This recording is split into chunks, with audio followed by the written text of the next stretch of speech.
Hey everyone, welcome to Clickheads. I'm Eddie the Chump, and today we're going to be talking about some huge news in the Valorant competitive community. 100 Thieves, the multi-game org run by Nadeshot, has announced that they are entering the Valorant competitive space, and that the first player signed to their roster is Hiko, the North American former CS pro and current huge streamer for the game on Twitch.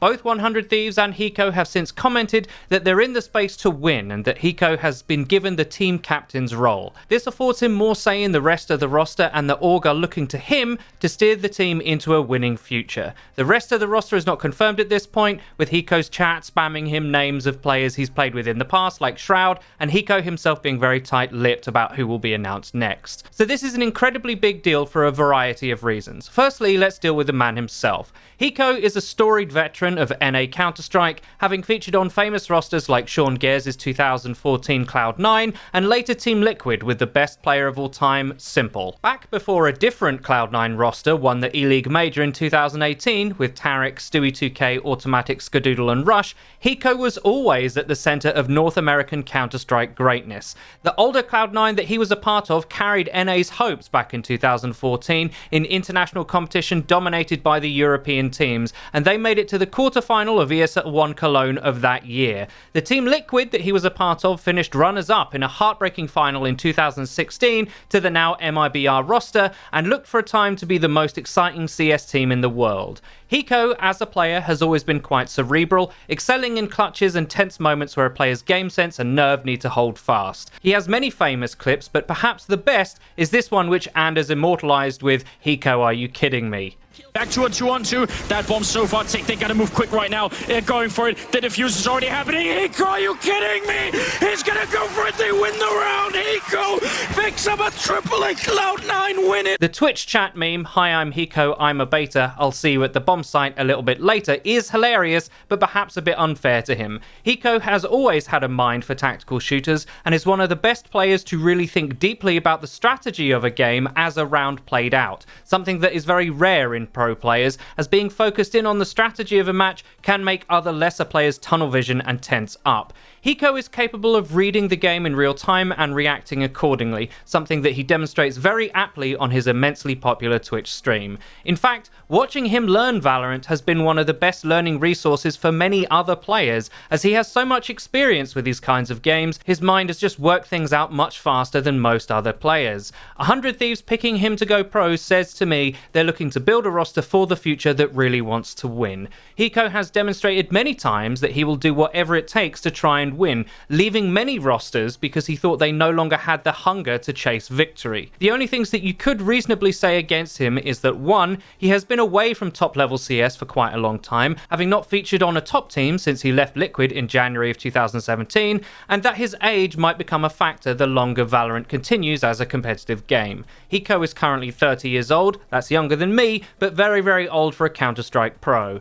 As CSGO has changed over the last few years, just like most other competitive FPS, the best talent has trended younger and younger. It really is a zoomer's world in esports. However, with age comes experience, and while Valorant is new and growing, Hiko does definitely have an advantage in the tactical aspects of the game. If I were 100 Thieves, I would surround Hiko with young mechanical gods to add raw fragging power so that they can learn from him in the short to medium term before eventually, just like every aging gunslinger for hire, he has to ride off into the sunset. That could still be a good few years off though, and in that time, Valorant's pacing will allow him to big brain his way to victory, as being honest, not every play in this game requires you to have said inhuman reactions. I mean, I'm being a bit mean, Hiko's mechanics are excellent, and I'm only comparing them to other much younger pros. Against regular humans, he looks like an aiming god. I watched the announcement live, and Hiko himself seems super motivated. As I mentioned, it's been quite a while since he was involved in top level competition, and with Valorant being so new, there is a lot more room to try and build rosters that have potential when the top level of CS is so compressed, especially in North America. There is only one possible negative that he did mention, and that's how his going pro will affect his stream. As many popular streamers who have also gone pro have found out, running a big stream and doing all the work necessary to succeed at the highest levels can be too much for one person to handle. Think about Seagull and XQC and Defran in Overwatch, to name just a few. Hiko has said that he will continue to stream as much as he can, but that winning is what really matters to him. I think that gives you a great insight into his character actually, as he's prepared to change priorities from a hugely popular and and profitable stream to working on winning and streaming as a lower priority. I really hope it works for him, and on a personal note, I can't wait to hear who 100 Thieves announce next. I also can't wait for competitive Valorant to really get off the ground. The game only came out this week, but I already have the itch to start watching tournaments and breaking it all down. Speaking of which, Twitch Rivals is this weekend, and I highly suggest you check your favourite streamers' teams out. It's going to be a lot of fun. Next up, let's have a chat about Valorant's very negative score on Metacritic. As this article from Forbes by Dave Thea notes, Valorant currently sits at a 4.2 on the user review score, with the usual distribution that you might expect from a bombing campaign. Some positive reviews, some mixed, and then a whole lot of zeros. Negative reviews mention graphics, technical performance, and frustration with anti-cheat software, and while it's always impossible to say definitely that there is some organisation behind it, the mostly positive response to the beta doesn't really square with such an overwhelmingly negative response on Metacritic. Now, when I heard about this story, I was actually quite shocked. Not by review bombing, that happens all the time, and usually for quite justifiable reasons. Think on games like Fallout 76 and others that have received the same treatment. But for Valorant to get that, after a beta that was hugely popular with players and on Twitch, and continues to be so post-launch, something doesn't feel quite right. You can make the argument that we're biased on this channel, as we do earn money from covering the game, and I guess that's somewhat fair. But how can a game that so many enjoy launch to such negative user scores? Well, the article continues. Valorant has always been an interesting case. On its face, it appears laser targeted at CSGO followers, and that might create some of the problems we're seeing here. Competitive FPS fanbases can be intense, toxic, and tight-knit, and a whole lot of the negative reviews here refer to Valorant as a CSGO clone. It actually doesn't take all that many people to review bomb a game. There are currently only 167 user reviews dragging things down. It's not hard to imagine even a loose effort producing a result like this. Now, is Valorant perfect? Of course not. There are aspects of it that need serious improvement. Things like the anti-cheat have proven very controversial. The in-game performance is uneven, to put it mildly. But I think what Thea mentions is quite apt. Firstly, it doesn't take that many users to review bomb a game, especially before actual reviews from outlets are out, and secondly, Valorant is essentially the FPS version of what Riot did with League of Legends.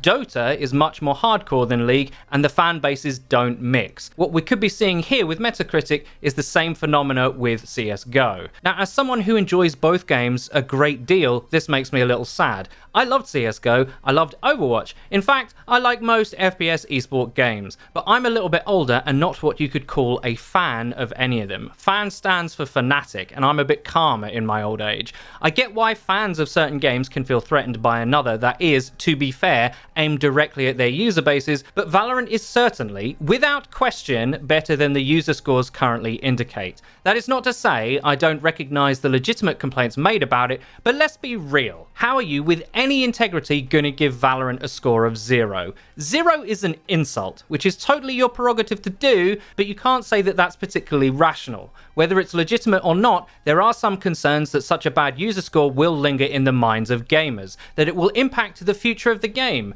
I can see how it could. I mean, it did with Fallout 76, right? Although in my opinion, that game was truly doomed not by Metacritic, but by the truth of how terrible it was on launch being reflected in those scores and not the other way around. I think the sizable player base of Valorant know that it's not this horrendous dumpster fire that the scores make it out to be, and because the two realities don't match up, the game will survive and prosper. As Thea notes, for right now, we'll wait for more critic scores to balance out those user reviews, but Metacritic only matters so much anyways, especially for free-to-play titles. Anyone can just go ahead and download it to see for themselves. My thoughts exactly, Dave.